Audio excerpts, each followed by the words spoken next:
आवाज जनतेचा। कळमगव्हाण येथे दिनांक 23 जानेवारी रोजी कार्यक्रमाचं उद्घाटन शिवसेना उद्धव बाळासाहेब ठाकरे पक्षाचे रिसोड तालुका प्रमुख नारायणराव वारू यांच्या प्रमुख उपस्थितीमध्ये दिनांक 23 जानेवारी रोजी गुरुवारी सकाळी 8 वाजता सदर कार्यक्रम संपन्न झालाय। मोफत रोगनिदान शिबिरमध्ये गावातील 96 गरजू रुग्णांनी लाभ घेतला। या मोफत रोगनिदान शिबिरात डॉक्टर पुरुषोत्तम जाधव यांनी सेवा दिली। हा कार्यक्रम उद्धव बाळासाहेब ठाकरे शाखा कळमगव्हाण यांनी आयोजित करून यशस्वी केला। जयंती उत्सव आणि रोगनिदान शिबिर या दोन्ही कार्यक्रमाला गावातील नागरिकांनी उपस्थिती दर्शवली।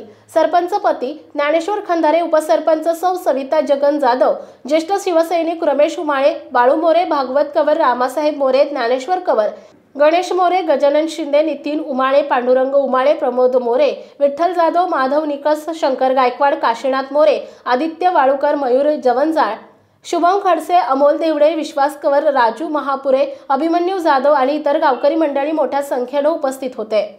वाशिम जिल्हा प्रतिनिधी नारायणराव वारू पाटील। आपल्या परिसरातील बातम्या आणि ताज्या घडामोडी पाहण्यासाठी आजच आमच्या ABK न्यूज 24 चॅनलला सबस्क्राइब करा आणि बेल आयकॉनवर क्लिक करा।